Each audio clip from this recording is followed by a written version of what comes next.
ओम शांति, ओम शांति, ओम शांति, ओम शांति। सबसे पहले तो आज बहुत बड़ा दिन है ना, दिवाली के उपलक्ष्य में हम सब यहाँ पे एकत्रित हुए। तो आप सभी को दिवाली की बहुत बहुत शुभकामनाएं, शुभकामनाएं।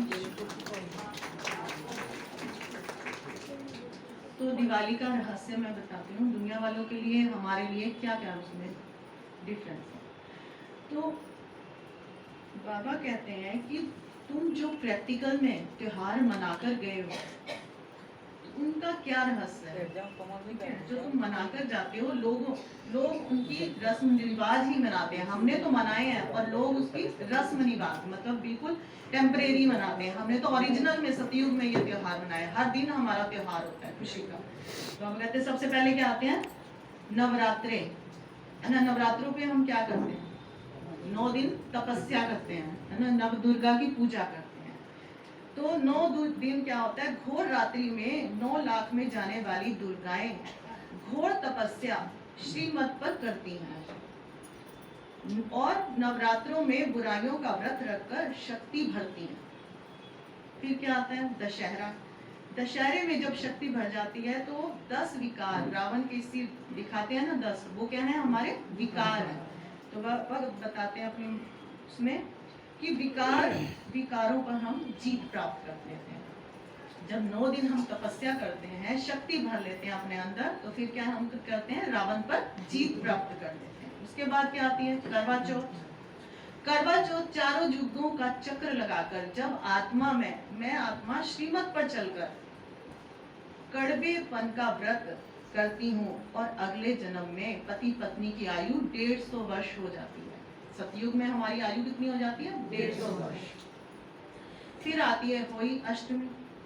जब हम बाबा की पूरी तरह से हो जाते हैं, अष्ट रत्न में जाने का पुरुषार्थ करते हैं और इसी को अहोई अष्टमी कहते हैं, क्योंकि हम अष्ट रत्नों में जाने का पुरुषार्थ कर रहे हैं।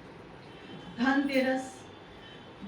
बाबा कहते हैं अपना पुराना स्वभाव और संस्कार रूपी बर्तन बाबा को दे दो। पुरानी चीज बाबा को दे दो। बाबा कहते हैं मुझे कुछ नया नहीं चाहिए, पुराना दे दो। बदले में क्या मिल जाएगा हमें?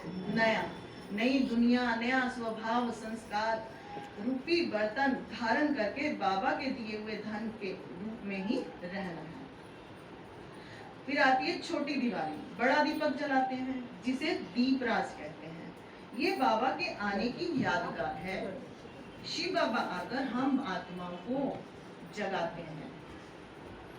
बड़ी दिवाली, बड़े दीप से फिर छोटे छोटे दीपक जलाते हैं। और बाबा कहते हैं बच्चे, तुम मेरी श्रीमत पर अपनी ज्योति जगाते हो तो तुम्हारे द्वारा मेरे सारे विश्व की ज्योति जल जाती है ना। तुम अपनी ज्योत जलाते हो तो उसी से क्या है? सारे विश्व की ज्योति जल जाती है। और यह किसकी निशानी है? स्वर्ग की। फिर गोवर्धन पूजा आती है। गोधन, गोवर्धन। बाबा कहते हैं बच्चे, जब तुम बच्चे गौएं स्वर्ग में सर्व प्रकार के धन से भरपूर अर्थात संपन्न बन जाते हैं। इस समय तपस्या करके हम सतयुग में बिल्कुल संपन्न बन जाते हैं, सर्वगुण संपन्न बन जाते हैं। तो वो है गोवर्धन। भाई दूज। बच्चे स्वर्ग में तुम बच्चों को कोई शरीर का भान नहीं रहता। स्वर्ग में हमें क्या है? शरीर का भान नहीं रहता। हम आपस में क्या होते हैं? भाई भाई। तो हम भाई भाई की स्मृति में रहते हैं। स्त्री पुरुष का भान नहीं रहता, सब मिलकर खुशी मनाते हैं। तो दीपावली हम बच्चों का यादगार है, इसलिए बाबा कहते हैं ये हमारा यादगार है, सतयुग का यादगार है। 1927 में यज्ञ की भी बहुत सारी, बाबा कहते हैं ये जुड़ी हुई है, यज्ञ की बहुत सारी घटनाएं। 1937 में दीपावली के दिन ही यज्ञ की स्थापना हुई। बोर्डिंग की स्थापना भी इसी दिन हुई थी।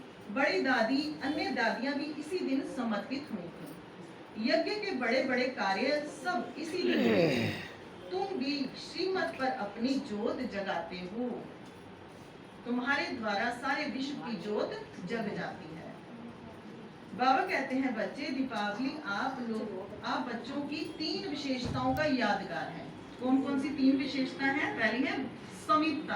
आगे समीपता। माला में क्या है? मन का एक दूसरे के समीप रहता है। दूर दूर रहेंगे तो माला अच्छी नहीं लगती। तो समीपता क्या है, हमारा दीपावली का यादगार है, ये भी विशेषता है दीपावली। संपन्नता, एक ही लक्ष्मी धन की देवी नहीं है, तुम सभी भी अविनाशी धन की